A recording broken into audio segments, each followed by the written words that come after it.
tèmi lé yẹn. Ah, Ti máa ṣe dáadáa. mo kí bá bàjẹ́. Alani. Òrọ̀ rẹ̀. Alani. Mi mo fẹ́ wà bí. Èmi àtọ̀rẹ́ mi àti dábẹ́rẹ́. Ibi tọ́kọ mi dẹ̀ wà, ó lọ fàáfà. Ó lọ. Ewo ló pa máa bẹ́ẹ̀. Ọ̀rẹ́ mi, àwọn China ni o, wọ́n ti gbé tuntun dé.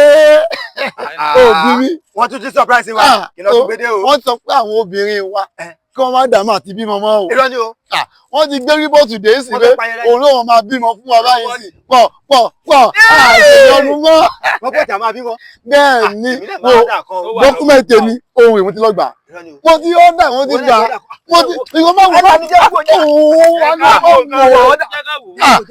wò má wò. Alani. Aṣọ Yorùbá dé. Aṣọ Yorùbá dé. Eré máa ṣe lọ́kítọ̀ September 28. Ṣé gbọ́n pa ẹni?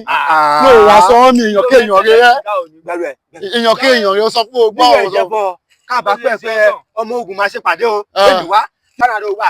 Máa gbẹ fún. Wo ó ti mọ̀ pé nígbà tó wà mọ́ gbogbo eléyìí ta ló wá ṣe àpáti tan àti orí ta ló àwọn ẹ̀ṣẹ̀ agbátẹrù rẹ̀ àwọn ọmọ ojúlówó káàárọ̀ ojíire àwọn ọmọ Yorùbá wà ní Ghana àwọn ẹ̀ṣẹ̀ agbátẹrù rẹ̀ Alhaji Ahmed àwọn ní sàmánù wọn. Alhaji Ahmed bàbá dáadáa bàbá rí jẹ́ kí n wá já ìsí o lọ́jọ́ náà ààrẹ orílẹ̀-èdè wọn máa wà bẹ́ẹ̀. kí n dá orílẹ̀-èdè yìí ìyẹn pẹ́sidẹ̀ntì Mahama wọn máa wà bẹ́ẹ̀ Alhaja Mahama Dundu.